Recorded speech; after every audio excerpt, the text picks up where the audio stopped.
Good morning students. Science fighter classes के इस online platform पे आपका एक बार फिर से स्वागत है।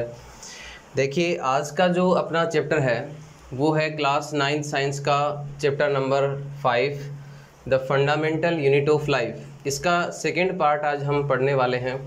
नॉर्मली जो फर्स्ट आपका इससे पहले वाला वीडियो आया था उसमें हमने डिस्कस किया था नॉर्मली सेल के बारे में, सेल क्या होता है, उसका फंक्शन क्या होता है और कुछ सेल ऑर्गेनल्स के बारे में हमने पढ़ा था उस वीडियो में।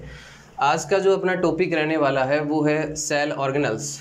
और सबसे पहले हम डिस्कस करेंगे आपका सेल ऑर्गेनल्स न्यूक्लियस। तो देखिए, न्यूक्लियस क्या होता है और उसका फंक्शन क्या होता है, सेल के अंदर क्या क्या फंक्शन होते हैं न्यूक्लियस के, उनके बारे में हम कंप्लीटली क्या करेंगे, डिस्कस करेंगे। देखिए, आज का टॉपिक है आपका न्यूक्लियस।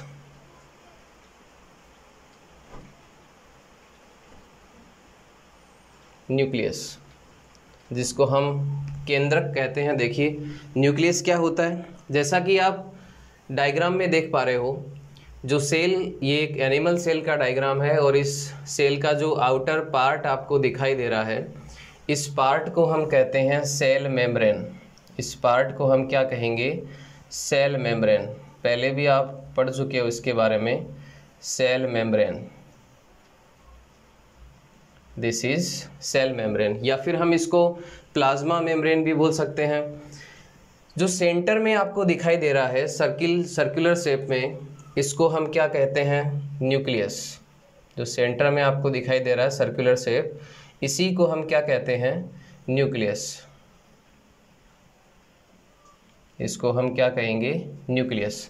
तो देखिए, न्यूक्लियस जो है उसको सबसे पहले डिस्कवर किया गया था रॉबर्ट ब्राउन के द्वारा। न्यूक्लियस को सबसे पहले डिस्कवर किसने किया, रॉबर्ट ब्राउन ने।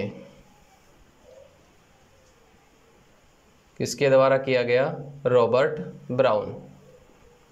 न्यूक्लियस को सबसे पहले डिस्कवर किया रॉबर्ट ब्राउन ने। जिस तरह से ह्यूमन बॉडी होती है, हमारी जो बॉडी होती है उसमें ब्रेन का रोल होता है, उसी तरह से न्यूक्लियस में मेन रोल प्ले करता है कौन, न्यूक्लियस।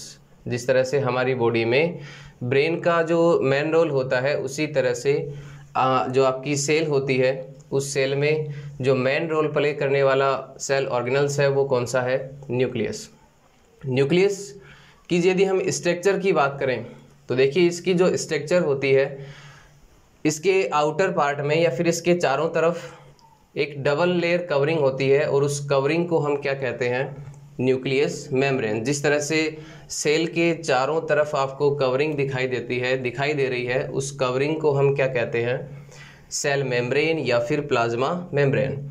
उसी तरह से न्यूक्लियस के चारों ओर मेम्ब्रेन होती है, एक डबल कवरिंग होता है, उस डबल कवरिंग को ही हम क्या कहते हैं, न्यूक्लियस मेम्ब्रेन। क्या कहेंगे उसको, न्यूक्लियस मेम्ब्रेन। और इस न्यूक्लियस मेम्ब्रेन के स्ट्रक्चर के बेसिस पे या फिर न्यूक्लियस की स्ट्रक्चर के बेसिस पे या सेल की स्ट्रक्चर के बेसिस पे सेल को 2 टाइप्स में क्या किया गया है, डिवाइड किया गया है। फर्स्ट जो है आपकी वो है प्रोकैरियोटिक सेल एंड जो सेकंड है वो क्या है, यूकैरियोटिक सेल। इसके बारे में हम डिस्कस कर चुके हैं पहले वाले वीडियो में। तो देखिए, स्ट्रक्चर कैसी होती है न्यूक्लियस की, इसके चारों ओर एक डबल कवरिंग होती है और उस कवरिंग को हम क्या कहेंगे, न्यूक्लियस मेम्ब्रेन। जितना भी जेनेटिक मटेरियल होता है, फॉर एग्जांपल जेनेटिक मटेरियल की हम बात करें तो देखिए, जेनेटिक मटेरियल क्या होता है, डीएनए, जिसको हम कहते हैं deoxy ribose nucleic acid, DNA. इसके अलावा आरएनए, राइबोज न्यूक्लिक एसिड, इसके अलावा आरएनए, एंड जो थर्ड है आपका वो है क्रोमोसोम।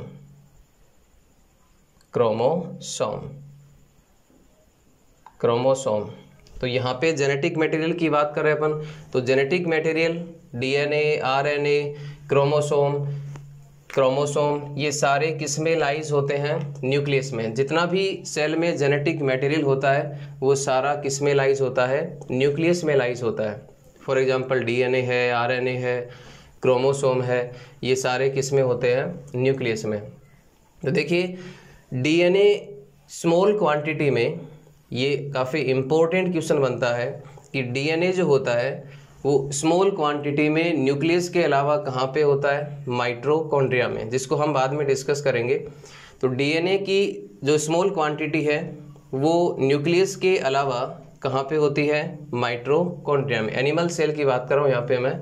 तो डीएनए कहाँ पे होता है, माइटोकॉन्ड्रिया के अंदर। नेक्स्ट देखिए, यदि हम न्यूक्लियस की स्ट्रक्चर की बात करें, न्यूक्लियस की स्ट्रक्चर की बात करें तो इसकी जो स्ट्रक्चर होती है, जब हम माइक्रोस्कोप से इसकी स्ट्रक्चर को देखते हैं तो इसमें आपको थिन थ्रेड लाइक स्ट्रक्चर दिखाई देती है। उसमें पतले पतले धागे से क्या होते हैं, दिखाई देते हैं। और उन धागों को, उन थ्रेड्स को हम क्या कहते हैं, क्रोमेटिन। क्या कहेंगे, chromatin. This structure is called chromatin. तो जो थ्रेड लाइक स्ट्रक्चर होती है न्यूक्लियस में, जो न्यूक्लियस जिसको हम न्यूक्लियोप्लाज्म कहते हैं, न्यूक्लियस में लिक्विड फील होता है, उस लिक्विड को हम क्या कहते हैं, न्यूक्लियोप्लाज्म। और उस न्यूक्लियोप्लाज्म की जो स्ट्रक्चर होती है वो कैसी होती है, थिन थ्रेड लाइक स्ट्रक्चर, और उसको हम क्या कहेंगे, क्रोमेटिन।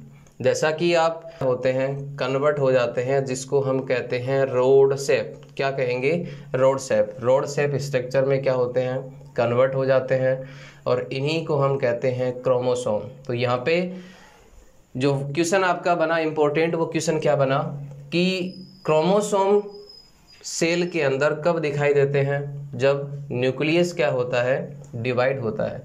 तो यहाँ पे क्रोमेटिन श्रिंक होकर के किस में कन्वर्ट हो गए,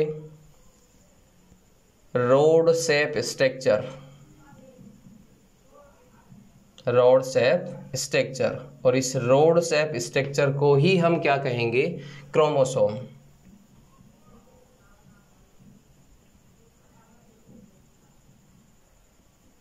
क्या कहेंगे, क्रोमोसोम। तो देखिए, जितने भी अलग अलग टाइप्स के एनिमल्स होते हैं उनमें क्रोमोसोम का जो नंबर होता है वो क्या होता है, डिफरेंट होता है। फॉर एग्जांपल ह्यूमन बींग्स की बात करें तो ह्यूमन बींग्स की जो सेल होती हैं उनमें नंबर्स ऑफ क्रोमोसोम क्या होते हैं, 46 क्रोमोसोम।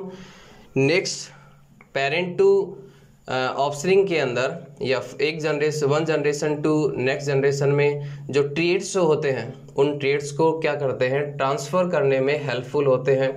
किसकी वजह से, क्रोमोसोम पे क्या लाइज होते हैं, जीन्स। यहाँ पे इम्पोर्टेंट क्वेश्चन बनता है कि क्रोमोसोम पे क्या लाइज होते हैं, जीन्स। देखिए, जीन जो वर्ड है, ये जीन वर्ड का यूज़ किया था सबसे पहले जोहानसन ने। जोहानसन साइंटिस्ट का नाम है यहाँ पे, और जीन वर्ड का यूज़ किया गया था जोहानसन के द्वारा। जीन अभी अपना टॉपिक नहीं है, अभी हम न्यूक्लियस के बारे में पढ़ रहे हैं, कभी दूसरे वीडियो में जीन्स के बारे में डिस्कस करेंगे। देखिए, क्रोमोसोम, जीन जो है वो कहाँ पे लाइज होते हैं, क्रोमोसोम पे। और जो जेनेटिक ट्रेड्स होते हैं उन ट्रेड्स को पेरेंट्स से ऑफस्प्रिंग में ट्रांसफ़र करने का जो वर्क होता है वो किसका होता है, किसकी वजह से ट्रांसफ़र होते हैं, जीन्स की वजह से। तो देखिए, जितना भी जेनेटिक मटेरियल है वो न्यूक्लियस में लाइज होता है। इसकी स्ट्रक्चर कैसी होती है, इसमें डबल कवरिंग होती है जिसको न्यूक्लियस मेम्ब्रेन कहते हैं। इसमें जो लिक्विड फील होता है न्यूक्लियस में वो क्या कहलाता है, न्यूक्लियोप्लाज्म। उसकी स्ट्रक्चर होती है थ्रेड लाइक स्ट्रक्चर जिसको क्रोमेटिन कहेंगे। क्रोमेटिन सेल डिवाइड के टाइम क्या होता है, जब न्यूक्लियस डिवाइड होता है तो ये थ्रेड जो है वो क्या होते हैं, थिक होने लगते हैं और एक रोड जैसी शेप बनाते हैं जिसको हम क्या कहेंगे, क्रोमोसोम। क्रोमोसोम पे जीन लाइज होते हैं जो one generation to next generation traits को क्या करते हैं, ट्रांसफ़र करते हैं। तो देखिए, नेक्स्ट हम डिस्कस करेंगे, अगला आपका सेल ऑर्गेनल्स है। वैसे न्यूक्लियस को हम ब्रेन कहते हैं, सेल ऑफ ब्रेन क्या होता है, न्यूक्लियस। सेल का जो ब्रेन होता है वो किसको कहा जाता है, न्यूक्लियस को कहते हैं। देखिए, नेक्स्ट अपना सेल ऑर्गेनल्स है एंडोप्लाज्मिक रेटिकुलम। यहाँ पे भी काफ़ी इंपॉर्टेंट क्वेश्चन बनते हैं। एंडोप्लाज्मिक रेटिकुलम जिसको हम शॉर्ट में कहते हैं ER। देखिए, ER की जो स्ट्रक्चर होती है ना, एंडोप्लाज्मिक रेटिकुलम की जो स्ट्रक्चर होती है वो कैसी होती है, ट्यूबल स्ट्रक्चर होती है। कैसी होती है, ट्यूबल या फिर मैं बोल सकता हूँ vesicles, it looks likes long tubule और वेसिकल्स। ये कैसी दिखाई देती हैं? लॉन्ग ट्यूब जैसी दिखाई देती हैं या फिर वेसिकल्स जैसी क्या होती हैं? दिखाई देती हैं। कौन? ईआर। ईआर जो होती है, एंडोप्लाज्मिक रेटिकुलम जो होती है, वो कितने टाइप की होती है? देखिए 2 टाइप्स की होती है। कितने टाइप की होती है ईआर? 2 टाइप की। फर्स्ट जो है आपकी वो होती है SER। क्या होती है? SER, जिसको हम कहेंगे सॉफ्ट एंडोप्लाज्मिक रेटिकुलम। डिफरेंस बताऊंगा आपको, देखना। सेकेंड जो होती है वो होती है आपकी RER। क्या होती है? RER, जिसको हम कहेंगे रफ एंडोप्लाज्मिक रेटिकुलम। देखिए दोनों में डिफरेंस क्या है? यहाँ पे क्वेश्चन बनता है कि SER और RER में डिफरेंस क्या है। तो यहाँ पे देखिए राइबोसोम एक सेल ऑर्गेनल्स होता है जो सबसे स्मॉलेस्ट सेल ऑर्गेनल्स होता है, जो RER पे क्या होता है? प्रेजेंट होता है। तो मैं यहाँ पे ये बोल सकता हूँ कि जिस एंडोप्लाज्मिक रेटिकुलम पे, जिस ER पे राइबोसोम लाइज होंगे उसको हम क्या कहेंगे? Rough endoplasmic reticulum. और जिस पे नहीं होंगे उसको हम क्या कहेंगे? Soft endoplasmic reticulum. तो ये चीज़ आपके क्लियर हो गई होगी यहाँ से कि जिस पे राइबोसोम RER, जिस पे राइबोसोम नहीं है वो क्या है? SER। देखिए राइबोसोम का मेन फंक्शन होता है प्रोटीन को सिंथेसाइज करना, इसलिए इसको प्रोटीन की फैक्ट्री भी कहते हैं राइबोसोम को। ये सबसे स्मॉलेस्ट सेल ऑर्गेनल्स होता है। तो राइबोसोम का मेन फंक्शन होता है क्या? प्रोटीन को सिंथेसाइज करना। तो जो प्रोटीन राइबोसोम ने सिंथेसाइज किया वो RER के द्वारा ER क्या करेगी? उसको साइटोप्लाज्म के डिफरेंट पार्ट में उनको क्या करेगी? ट्रांसफ़र करेगी। कौन करेगी? ER करेगी। देखिए RER पे जो राइबोसोम थे वो राइबोसोम ने क्या किया? प्रोटीन सिंथेसाइज किया, और जो प्रोटीन राइबोसोम ने सिंथेसाइज किया उस प्रोटीन को RER क्या करेगी? साइटोप्लाज्म के डिफरेंट पार्ट्स में जितने भी सेल ऑर्गेनल्स हैं जहाँ पे प्रोटीन की रिक्वायर है उन सब के पास क्या करेगी? उसको ट्रांसफ़र करेगी। कौन करेगी? ER। SER जो है वो क्या करती है? SER का मेन फंक्शन होता है क्या? फैट को सिंथेसाइज करना। ठीक है, फैट बनाने का जो काम होता है वो किसका होता है? SER का। देखो कई बार SER से जो फैट बनी, RER में जो प्रोटीन बना, दोनों मिलकर के क्या करते हैं? जो सेल मेम्ब्रेन होती है उसको बनाने में हेल्प करते हैं। और ये जो प्रोसेस होती है इस प्रोसेस को हम कहते हैं मेम्ब्रेन बायोजेनेसिस। इम्पोर्टेंट क्वेश्चन बनता है यहाँ पे, किस प्रोसेस को कहेंगे? देखिए फैट SER में बनने वाला, प्रोटीन RER में बनने वाला, दोनों कंबाइन होकर के क्या बनाते हैं? सेल मेम्ब्रेन बनाते हैं। और इस प्रोसेस को ही हम क्या कहेंगे? इस प्रोसेस को हम कहेंगे मेम्ब्रेन बायोजेनेसिस।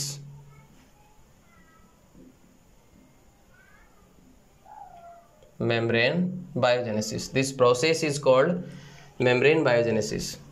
देखिए एंडोप्लाज्मिक रेटिकुलम जो होती है उसका फंक्शन हमने पढ़ा। इसका फंक्शन होता है क्या? कि जितने जो भी सब्सटेंस, फॉर एग्जांपल मेन जो होता है वो प्रोटीन ही होता है, जो प्रोटीन सिंथेसाइज होता है राइबोसोम के द्वारा। इस प्रोटीन को सेल के डिफरेंट पार्ट में क्या करना है? उसको ट्रांसफ़र करने का जो फंक्शन होता है वो किसका होता है? ER का होता है। इसके अलावा जो हमारा जो लीवर होता है उस लीवर की सेल्स में जो SER होता है, क्या होता है?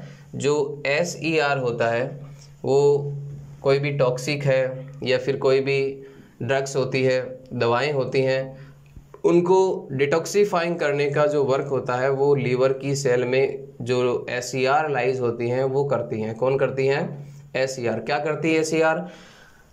जो भी टॉक्सिक है, जो भी ड्रग्स होती हैं, उनको डिटॉक्सीफाइंग करने का जो वर्क होता है, फंक्शन होता है, वो किसका होता है? लीवर में जो सेल होती हैं उनमें उपस्थित SER। तो ये चीज़ आपकी यहाँ से क्लियर हो गई होगी। ER क्या होता है? इसकी स्ट्रक्चर कैसी होती है, इसका मेन फंक्शन क्या होता है, इनके बारे में हमने डिस्कस किया। आशा करता हूँ कि आपको अच्छे से समझ में आ रहा होगा। कमेंट में आप इसके बारे में ज़रूर बताएं। देखिए नेक्स्ट जो आपका सेल ऑर्गेनल्स है वो है आपका माइटोकॉन्ड्रिया। काफ़ी इम्पोर्टेंट है, इंटरेस्टिंग है माइटोकॉन्ड्रिया। माइटोकॉन्ड्रिया देखिए माइटोकॉन्ड्रिया क्या होती है और इसका फंक्शन क्या होता है। माइटोकॉन्ड्रिया एक इम्पोर्टेंट सेल ऑर्गेनल्स होता है सेल के अंदर। देखिए सबसे पहले हम इसकी डिस्कवरी की बात करते हैं। तो माइटोकॉन्ड्रिया की जो डिस्कवरी है वो की थी अल्टमैन ने। सबसे पहले इसको डिस्कवर किया था किसने? अल्टमैन। किसने डिस्कवर किया था माइटोकॉन्ड्रिया को? अल्टमैन ने डिस्कवर किया था और इसको एक नाम दिया था अल्टमैन ने, और वो नाम क्या था? बायोब्लास्ट। बायोब्लास्ट। अल्टमैन ने इसको क्या नाम दिया था? बायोब्लास्ट।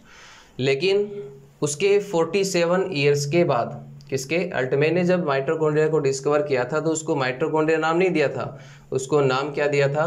बायोब्लास्ट। और उसके 47 ईयर्स के बाद एक साइंटिस्ट थे जिनका नाम था सी बेंडा।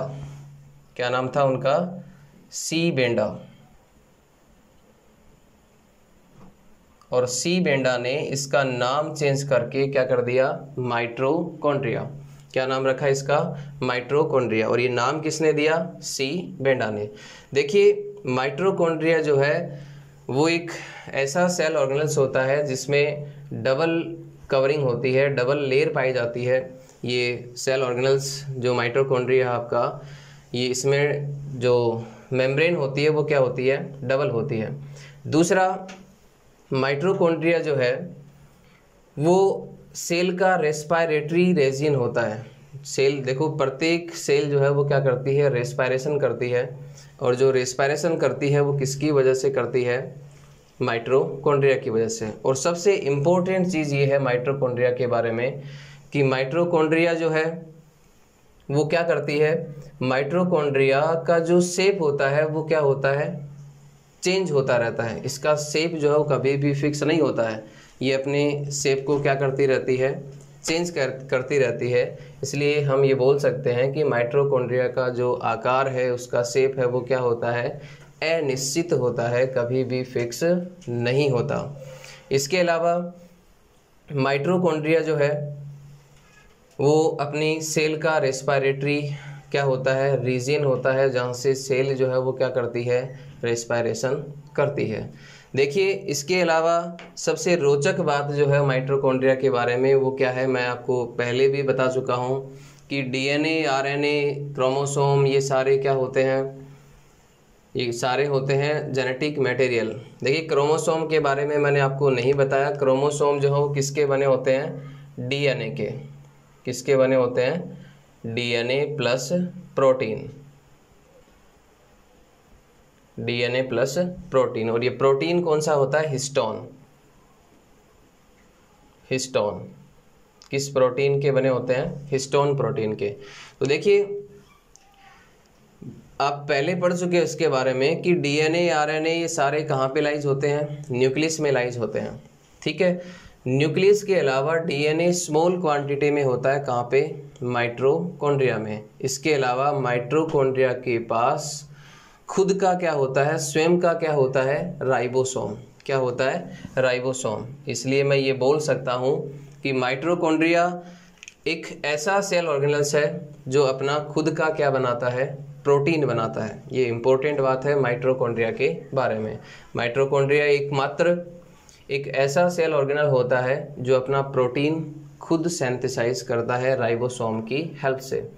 तो देखिए जब हम इसकी इंटरनल स्ट्रक्चर के बारे में डिस्कस करें तो इसकी इंटरनल जो स्ट्रक्चर होती है उसमें इसकी जो इंटरनल वॉल होती हैं उनमें फिंगर लाइक प्रोजेक्शन होते हैं जिनको हम कहते हैं क्रिस्टी, जो एनर्जी को प्रोड्यूस करने में हेल्प करते हैं। क्या कहेंगे उनको? क्रिस्टी।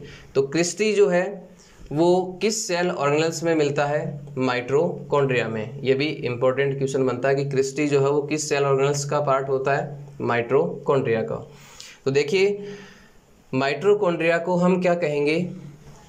किसी भी सेल का powerhouse of the cell किसको कहा जाता है? माइटोकॉन्ड्रिया को। अब इम्पोर्टेंट क्वेश्चन ये बनता है कि माइटोकॉन्ड्रिया को powerhouse of the cell क्यों कहते हैं? तो देखिए माइटोकॉन्ड्रिया जब क्रेब्स साइकिल होता है, क्रेब्स साइकिल की मैं यदि बात करूं तो जब हम रेस्पायरेशन करते हैं तो रेस्पायरेशन से हमें क्या मिलती है? एनर्जी मिलती है।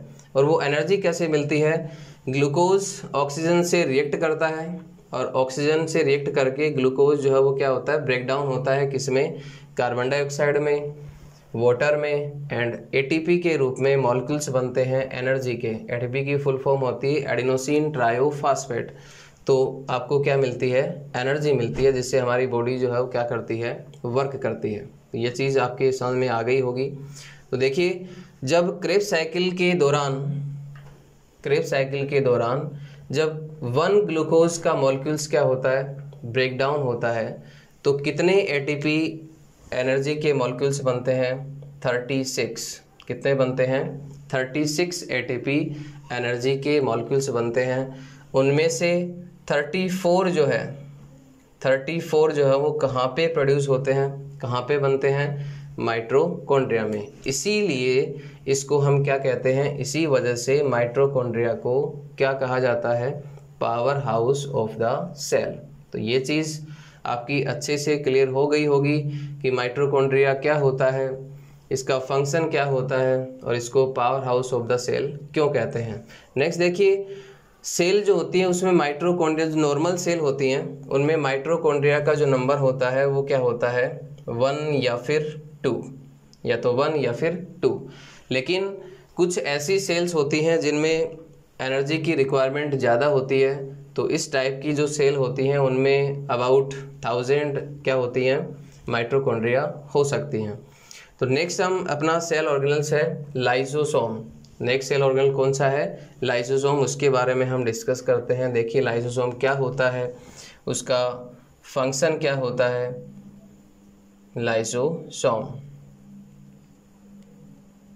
लाइसोसोम जो है उसको डिस्कवर किया गया था सबसे पहले डी ड्यूवे के द्वारा। देखिए ये भी क्वेश्चन इंपॉर्टेंट है कि लाइसोसोम को किसके द्वारा डिस्कवर किया गया? डी ड्यूवे।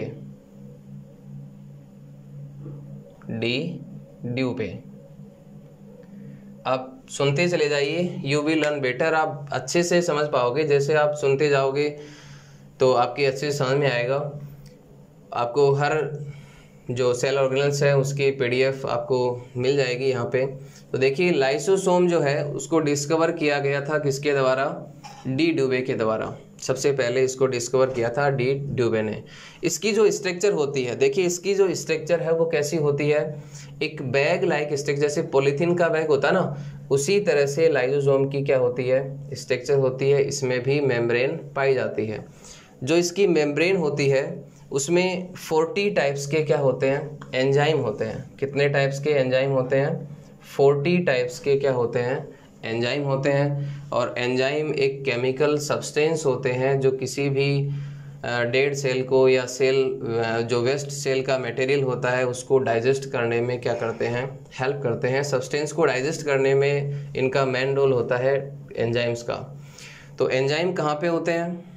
लाइसोसोम की जो मेम्ब्रेन होती है उसके अंदर 40 टाइप्स के क्या होते हैं? एंजाइम होते हैं।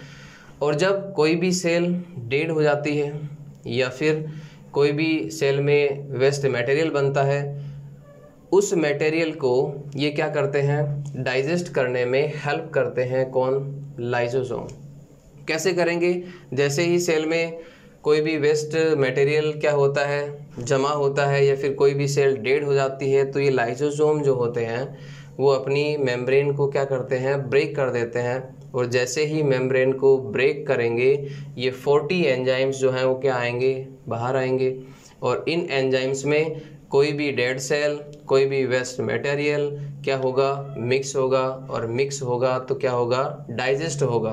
तो देखो इस प्रोसेस में इस प्रोसेस में लाइसोसोम ने खुद को भी क्या कर दिया, खत्म कर दिया। इस प्रोसेस में लाइसोसोम ने खुद को भी क्या कर दिया, खत्म कर दिया। इसलिए लाइसोसोम को क्या कहते हैं, सेल का सुसाइड बैग कहते हैं। इसको हम क्या कहेंगे, सेल का सुसाइड बैग। ये इंपॉर्टेंट क्वेश्चन बनता है यहाँ पे कि लाइसोसोम जो है वो क्या है, सेल का सुसाइड बैग है। क्यों कहते हैं इसको, बिकॉज ये क्या करता है, किसी भी डेड सेल को या फिर किसी भी वेस्ट मटेरियल को जो सेल के अंदर होता है उसको डाइजेस्ट करने में हेल्प करेगा, और इस प्रोसेस में ये खुद को भी क्या कर देता है, खत्म कर देता है। So that it is called suicide bag of the cell. इसको हम क्या कहेंगे, सेल का सुसाइड बैग। तो ये चीज़ आपकी अच्छे से क्लियर हो गई होगी। नेक्स्ट देखिए, यदि बिना किसी वजह के ही लाइसोसोम जो है वो क्या होते हैं, फटने लगते हैं, ब्रेक होने लगते हैं, अपनी मेम्ब्रेन को ब्रेक करने लगते हैं, तो इस कंडीशन में जो डिजीज़ होती है उस डिजीज़ को हम कहते हैं कैंसर। तो कैंसर का एक रीज़न ये भी होता है कि लाइसोसोम किसी भी सेल में बिना वजह के ही क्या होते हैं, फटने लगते हैं, तो उस डिजीज़ को हम कहेंगे कैंसर। आज के लिए बस इतना ही। देखिए, इससे आगे के जो सेल ऑर्गेनल्स हैं जैसे गोल्जी अपार्ट्स है, इसके अलावा प्लास्टिड है, फूड वैक्यूल है, इनके बारे में हम नेक्स्ट वीडियो में डिस्कस कर लेंगे। अब तब तक के लिए धन्यवाद। आपका दिन शुभ हो।